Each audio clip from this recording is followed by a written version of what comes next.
Annoncé l'année dernière, Dishonored 2 s'est montré lors de la dernière conférence Bethesda pour l'E3. L'occasion de découvrir la ville de Karnaca où se déroulera la majeure partie du jeu et son univers perdu quelque part entre le 18e et le 20e siècle sans vraiment passer par le 19e étrangement.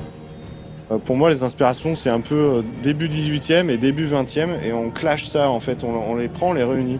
Et ce que j'aime à expliquer, c'est imaginer un artisan, tu lui donnes des outils de maintenant et tu lui dis de fabriquer un vieil objet, et ou l'inverse, quoi. Tu donnes des vieux outils à un artisan et tu lui dis de fabriquer une voiture. Quel look ça va avoir. Et c'est ça, en fait, qui donne visuellement quelque chose de pas trop moderne non plus, et quelque chose de crédible, fait main, fabriqué comme on aime des vieux objets, quoi. Si vous avez déjà joué à Dishonored et que vous vous intéressez à sa suite, vous savez sûrement que l'on pourra y contrôler Corvo, le héros du premier épisode, ou bien sa fille Emily. En gros, ça se passe 15 ans après Dishonored 1, donc Emily a grandi, les gens se sont attachés beaucoup à Emily dans Dishonored 1, donc quand on parlait de Dishonored 2 au tout début, on était encore sur les DLC et on a fait Emily, et là tout le monde a dit « Waouh, c'est mortel !» Donc elle est devenue impératrice, mais elle souffre un petit peu, donc c'est dur de gérer un empire. J'imagine une jeune fille que tu mets au pouvoir, on connaît des films comme ça, et du coup elle sort la nuit, elle s'entraîne, son père l'entraîne, c'est le Spy Master, donc il la surveille, et c'est assez intéressant la relation père-fille, c'est assez génial aussi.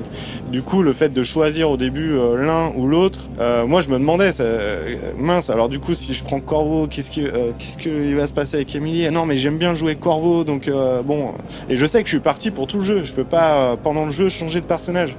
Ça c'est les gens sont surpris, mais c'est pas un multiplayer ou c'est pas du tu prends tu jettes, c'est l'histoire en fait elle est faite, elle est taillée sur mesure pour l'un ou l'autre. Elle est pas complètement différente, hein, mais toutes les lignes audio sont différentes. Corvo il a un masque, il est plutôt mystérieux, il fait peur aux gens.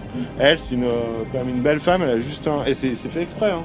Du coup ils réagissent en disant dis donc, et ça impacte pas mal ce que tu ressens. C'est pas un changement drastique de l'histoire, mais c'est plutôt un changement de ton expérience, ce que tu ressens quand tu joues l'un ou l'autre. Et les pouvoirs sont différents, les armes sont différentes sur les deux.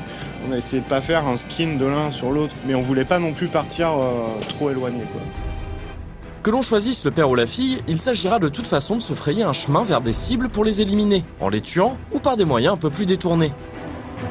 On te dit tu dois te venger de quelque chose, je pense que tu vas douter un moment, tu peux être très énervé si on a fait mal à ta famille ou quoi, et tu te dis je vais y aller, je vais lui casser la figure.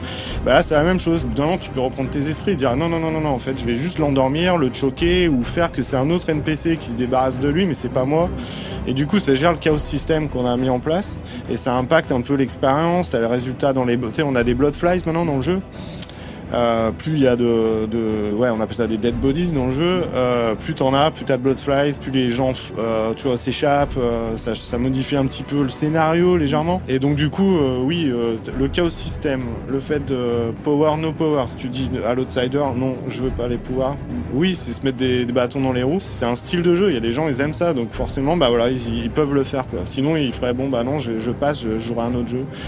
Et nous, on aime ça, en fait. Et on aime le côté rejouabilité. On peut le refaire, et c'est ça qui est excellent. Cette idée d'émergence du gameplay et la rejouabilité qu'elle implique, déjà fortement présente dans le premier épisode, seront supportées dans sa suite par de nouveaux pouvoirs, dont on a pu avoir un aperçu en vidéo sans forcément deviner déjà toutes les interactions possibles entre eux. Le Shadow Walk, c'est plutôt un pouvoir d'infiltration, tu te fais plus discret, ou tu peux vite disparaître si t'as un peu foutu le boxon dans un endroit du jeu. Donc c'est pas mal, tu peux interagir aussi, c'est pas juste t'es une ombre et t'es pas physique, tu peux prendre des persos, les endormir, les tuer, etc. Donc ça c'est pas mal. Le domino, donc c'est un lien en fait que tu peux créer entre des persos. Donc tu lis 3 persos, et ce que tu fais au dernier ou au premier ou celui que tu as décidé, parce que si tu tires un bolt, les 3 vont mourir d'un bolt. Ou si tu poses une mine sur l'un, les 3 vont exploser. Et ce qui est rigolo, c'est que dans le trailer, on voit à un moment donné ce qu'on appelle le Mesmerize. C'est une sorte d'objet bien zarbi qui vient du Void que tu spawns comme ça. Et les gens, quand ils le voient, ils sont mesmerized, c'est-à-dire ils sont endormis, ils trouvent ça beau. Donc ils sont tous liés à ce Mesmerize. Tu peux bien sûr upgrader tout ça, on a tout le système d'upgrade Et ensuite, tu domino quelqu'un qui est accroché au Mesmerize. Donc, tu peux étendre la chaîne. C'est assez funky, quoi. Et c'est ça qu'on aime bien aussi à Arcane, c'est découvrir. On sait qu'on lâche des petites bombes dans le jeu en gameplay quand elles tombent. Et là, on voit les gens jouer. Puis, il y en a toujours un qui va faire je vais lier ou posséder un rat. Hop, je passe dans une Bloodfly. Ensuite, domino, je lie. Enfin, voilà, c'est assez exceptionnel. C'est vraiment cool. Alors, les gens, il y en a, ils testent pas. Ils ont pas le temps d'ouvrir la wheel, de tout tester. Mais ceux qui sont un peu plus hardcore, il faut des trucs cool.